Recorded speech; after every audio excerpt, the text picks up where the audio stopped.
Welcome to This Explainer. Okay, so today we are taking a really fascinating look at one of the most famous tabletop role-playing modules ever published, but we're looking at it with a major twist.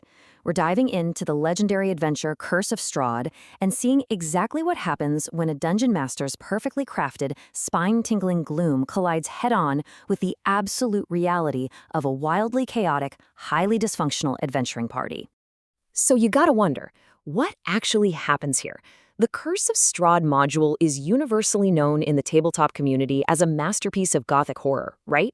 It's designed from the ground up to be this grim, high-stakes vampire hunt where your survival is never guaranteed.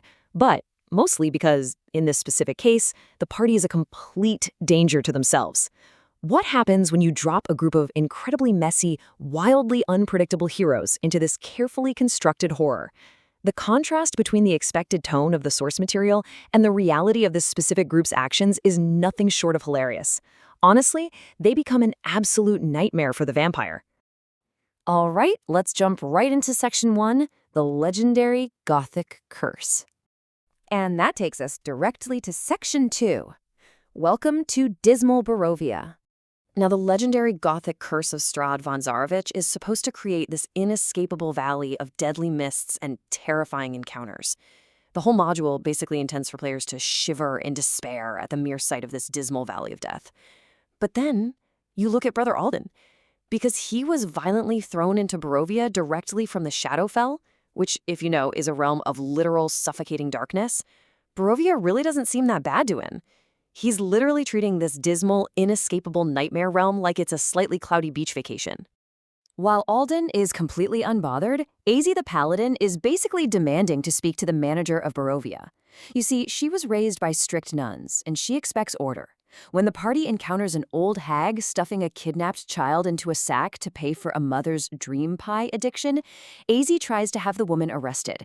The town mayor calmly informs her that, well, there is no police force and no jail, and she loses it. She is cursing, she is stressed out of her mind, and she is absolutely losing it over the total lack of justice or even basic municipal zoning laws.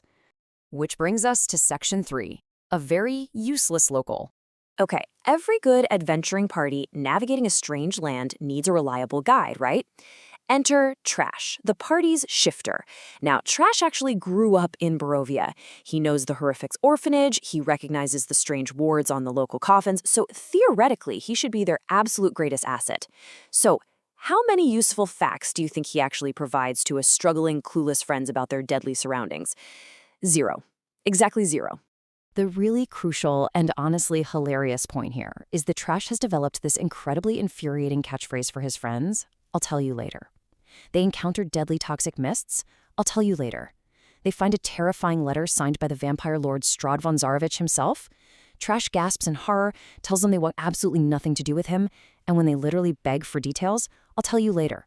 He's actively refusing to give critical survival information to his own friends. Moving on to Section 4, Kleptomaniacs and Wild Magic. Let's look a little closer at the internal chaos of this group. The module desperately wants you to fear the shadows, but this party really just has to fear Brack, their barbarian. They barely survive a terrifying haunted house full of ancient evils, spinning scythes and ghouls, only to walk outside and immediately get blown up by their own teammate. Yeah, Brack flies into a rage, completely loses control of his wild magic, and accidentally drops a massive ice storm directly onto Azy and Brother Alden. They are surviving the literal undead, only to get decimated by localized weather events brought on by friendly fire. It's ridiculous. And hey, while the barbarian is busy exploding, Misty the Rogue is over here conducting a quiet one-woman heist of Barovia. She is stealing absolutely everything that isn't nailed down.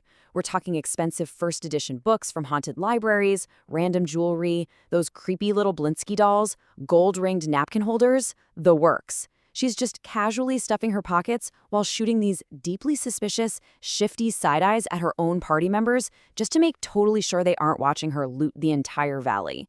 All right, Section 5, Creepy Dolls and Hags. So, between surviving Ascension House of Death and fighting off a coven of child-stealing hags at a windmill, Azy has absolutely had it with Barovia's vague, spooky nonsense. When a Vistani fortune teller gives them these cryptic tarot riddles, Azy just completely boils over. She is beyond exhausted by the total lack of straight answers.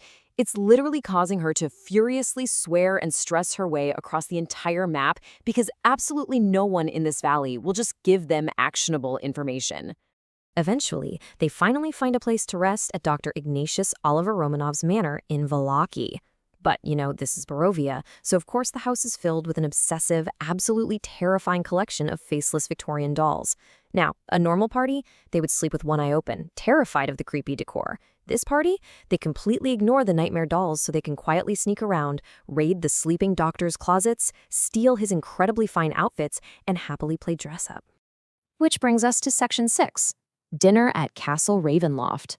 And this brings us to the climax of the story. Strahd invites them to his castle for what is supposed to be the most tension-filled, terrifying encounter of the entire campaign.